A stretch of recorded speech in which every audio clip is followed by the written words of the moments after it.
Hello, I'm Tristram Hooley and I'm giving a lecture for the Inland Norway University of Applied Sciences. This is part of a series that I'm doing looking at the context of a career, and in this one I'm looking at digitalisation and at the internet. So at the start of this course I introduced the idea of the Pessl Model, which looks at political, economic, social, technological, legal and environmental elements of context. I argued that this provides a helpful framework for us thinking about how our careers are shaped by context. In this session, I'm going to be focusing in on the technological elements, but as you'll see, it's often very difficult to divorce the technological elements from these other elements, and so we'll definitely be touching on political, economic, social, and legal and environmental as well. So at the moment, it's clear more than ever, I think, that the internet has changed our careers. I don't know about you, but I'm spending an awful lot of my time sitting in Zoom meetings and interacting with people online. The relationships that I used to build face to face have increasingly been transformed online by the COVID pandemic. But even before the pandemic, this shift was already happening. Our lives were increasingly being conducted online via the internet in all sorts of different ways, and career was no exception to that. So what do we actually mean by the internet? What is this thing, the internet, that we're talking about here?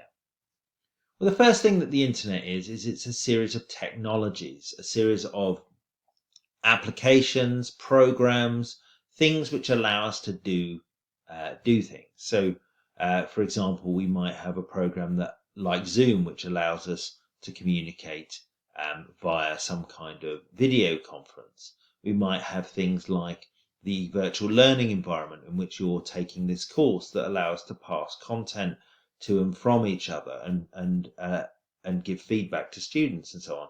There's lots and lots of things. So when we're thinking about the internet, we're not thinking about one thing, we're thinking about multiple applications and technologies. And we also need to recognize that the internet is not just something that exists in kind of theory or in magic. It's something which is actually built out of structures, wires ultimately, which connect one computer to another. And yes, there are other ways in which computers can be connected, but these still require structures to be put in place. The internet doesn't just happen by magic. It has to be built, it has to be maintained, it has to be put together. And all of those things require costs, they require regulations and so on. The internet is also about content. It's also about the things that we look at online, which might be things like pictures of celebrities or jokes or memes, but it also could be political news, it could be information that's useful for our career and so on. So the internet is all of these things. It's technologies, it's structures, and it's the content that we find on there. And within that content is a whole set of brands and companies which actually own not the whole internet, but elements of it. So if we think about something like Facebook, which is a very powerful network that connects us all, it's a home for lots of content, that is owned by a company. It's owned by a set of individuals who have money and who can determine how that network is organized. So finally, I think the internet is not just free, it's also regulated and controlled to some extent by government. Government decides what can happen. There's lots of debates and discussions going on between governments at the moment about, for example, what level of access do they want Chinese companies to have to their information, to their network, and so on. And that's about global political discussions about what kind of privacy and availability people want information to have. So when we're thinking about the internet, we're not just thinking about a program or an application, but we're actually thinking about a set of interrelationships between different elements. So what this tells us is that the internet is not natural, it's made and managed by people. And although it has some democratic elements, I can put anything I want on the internet, I can tell people my opinions, but it's also shaped by those with power and money who can distort and control these, sometimes for good, and sometimes perhaps not so much for good. So governments and companies might decide that there are certain types of content that they don't want to allow people to see, and they might close that content down. And that then gives us questions about whether they're making the right decisions and on what moral authority they make those decisions. So the internet is a part of the economic, political, and social system. It's not separate from it. And that's why it's not helpful just to think about this as a technology. Now, of course, the technologies that I've just described are very important in shaping the internet, but they are not separate from the politics, the social systems, the economics, and so on. And if we just view technology as something which changes society by itself, we miss some of the complexity that about actually how it works. So our careers, of course, now are taking place online as much as they are taking place face to face. So we're used to learning online as you're doing now.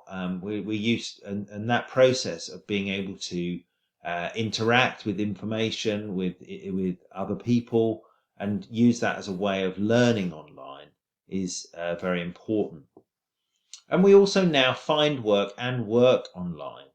So if career is the process of our journeys through our life, learning and work, and we're socializing online, we're learning online, we're working online, then the internet is inevitably creating a new kind of context for our career that we need to think about. So when we think about this, we can do it well. And this is an example of a career counsellor who has produced a lot of resources, which I think are very good, but also she's built her own company and her own career. It's called Career Cake. It's well worth looking at it. She talks a lot about recruitment and about careers, but she also talks about how to use the internet effectively. And, if you want an example of somebody who's using the internet effectively to build their career, then she's a good example. On the other hand, we can use the internet badly. So the television star Roseanne Barr tweeted a number of racist comments out, and that resulted in her TV show being cancelled.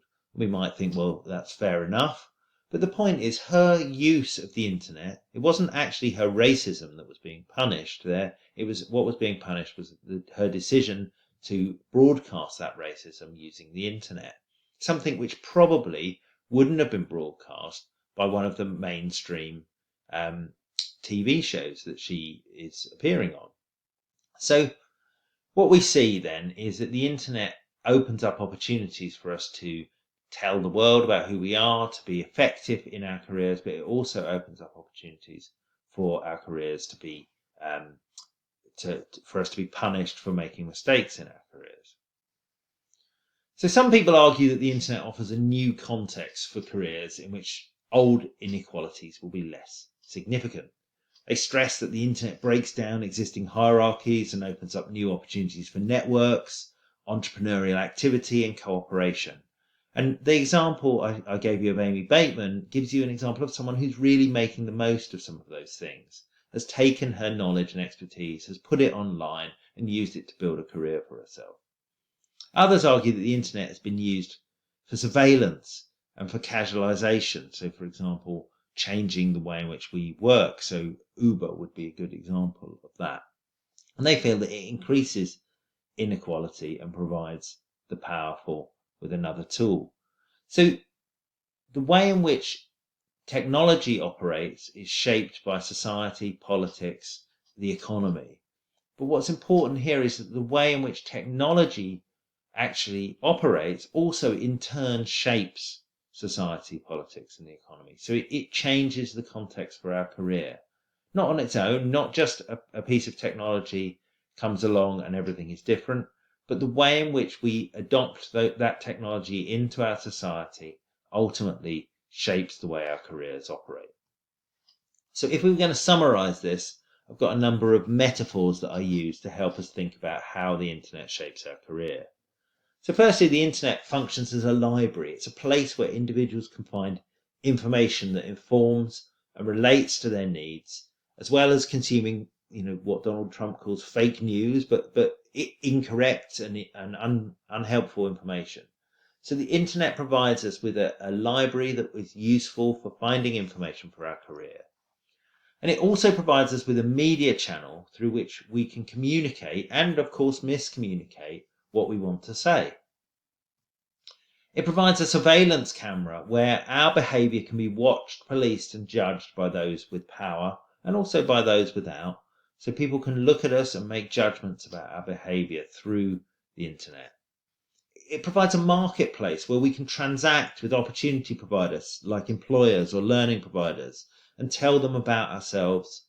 But such transactions are not always equal. So in that marketplace, an employer might have a lot more power than we do as an individual. It's a meeting place where conversations can be undertaken, contacts identified, and networks maintained. And finally, it's an arena where our struggles can take place and hegemony and norms can be established. So we can argue about what's right and wrong, what should be done and what should not. And all of these functions are important for us when we're thinking about how our career operates and what kind of environment the internet takes for our career. So here are a few references to help you get into some of this thinking in a bit more detail. And in summary, I think I'd say that the internet has been created, it's owned and managed by people. It's not an other space that's outside of society, but it's intertwined with society and the economy. It has a profound impact on the organisation of people's careers. And it's difficult to find a space outside of the internet. And so we need to think about our response to it, both in terms of our career and as citizens. Thank you for listening, and I hope you found some of that of interest.